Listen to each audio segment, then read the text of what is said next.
Guys, nandito kami sa Santa Fe Beach Club. Matutulog lang talaga kami dito, guys.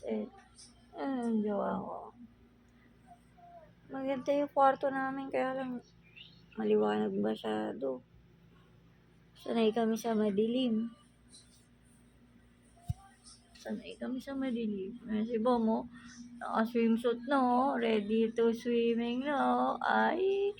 Dito lang yung beach. Tignan nyo, guys. Wait lang. Naka-topless kasi ako. Kaya, nuukul ko lang yung ipapakita.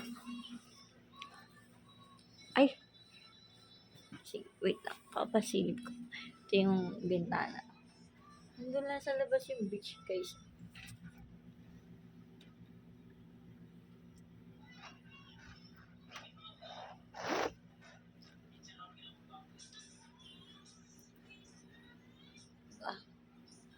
Kaya lang,